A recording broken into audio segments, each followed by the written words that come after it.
I just read what is perhaps my favorite erotic and romantic comic ever. More on this in a second here at Queer Fibonacci.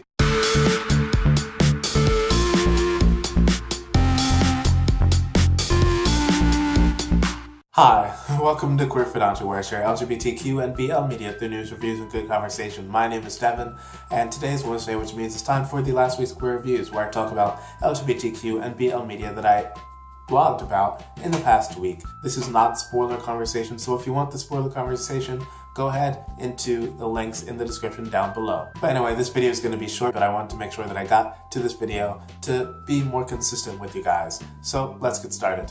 First, we're going to be talking about Trans Realities #1, which is sort of a smaller indie comic, a superhero comic about Liz, a trans woman who is also a shifter. She can transform into whatever she wants, and her superhero name is Whoever. And she is a part of this weird kind of group of superheroes, kind of like a quirky Avengers.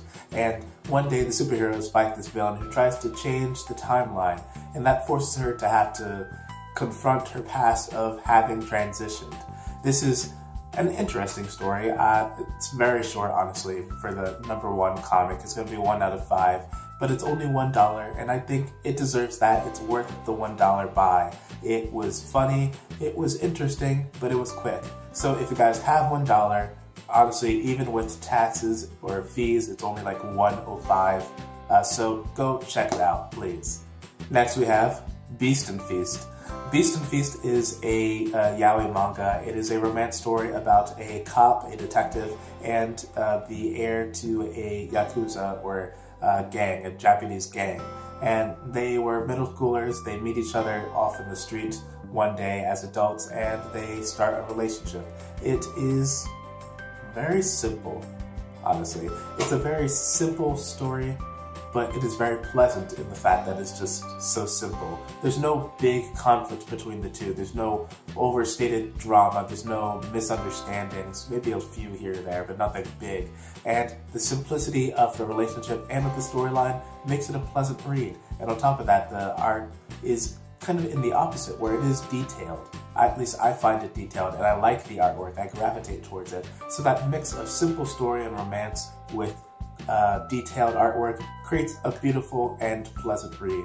Go check it out. Link in the description to where you can buy it, or you can find it on your favorite Scanlation group.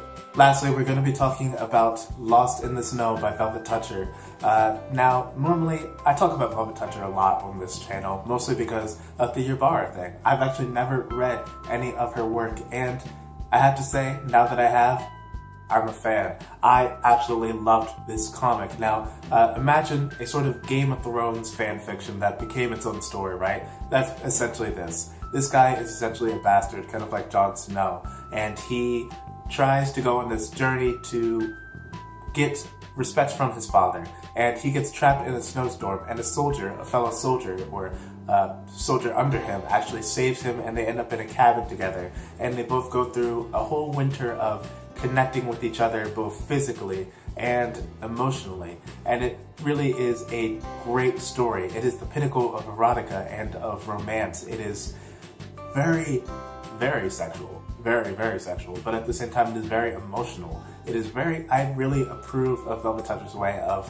showing this romance slowly evolve and really connecting me to it. I didn't even realize I was getting invested until I was halfway through the story. I loved this comic. I absolutely do. In fact, I'm going to say it now.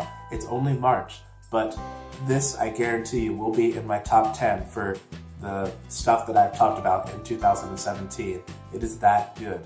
Go check it out. You can find this online, or you can buy the actual print version for about $13 or so by Yaoi Revolution. Of course, as always, link in the description. Please support her. It is really great. It is just really, truly that good. But that is it for this last week's Queer Reviews. Like I said, it is a short one. I just wanted to share that information and get it out to you. Make sure to let me know down in the comments below. Have you read any of these stories? If not, are you interested in reading them now? Also, if you like this video, make sure to like it, share it with your friends, and to subscribe if you haven't already. Queer Fibonacci tries to share LGBTQ and BL media through news, reviews, and good conversations. So let's get talking.